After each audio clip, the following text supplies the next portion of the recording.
trouble I went through. Let's play some damn games. Well, we haven't played the games yet, but I can definitely tell you the cartridges suck because they don't have end labels. I mean, come on. The Atari 2600 games are all conveniently labeled so you can easily pick out a game. But the 5200, you have to pull each one out to see them. You want a bunch of shit. Alright, let's try this one out. So, okay, here we go. Now, listen. When you hit the power button, the box makes this weird clicking sound. I'm afraid this thing might blow up.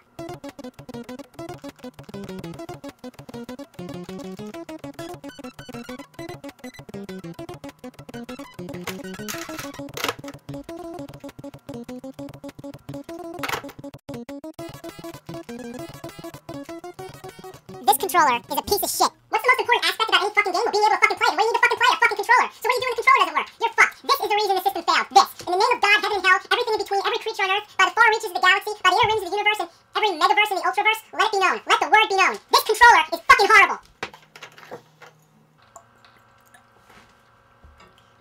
Tell you the truth, it is true that the controllers were notorious for malfunction, but they were pretty innovative for the time. For one thing, they're analog, so they're capable of more sensitive movement.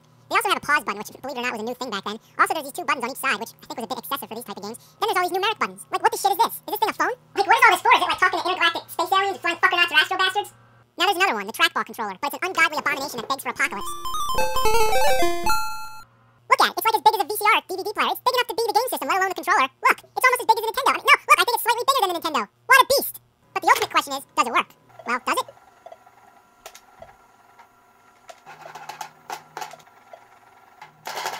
No, it doesn't. What a piece. At least look at him. We don't have to stand for this shit. There exist alternatives. Did you know that you can plug a Sega Genesis controller into an Atari 2600 and it'll work? See, that's the interesting thing about Atari. You can find all kinds of different stuff that's compatible. As for the 5200, there exist third-party controllers made for the reason of replacing the shitty controller that the system came with. So, let's take a trip into the cyber world known as the internet and take a look. There we go.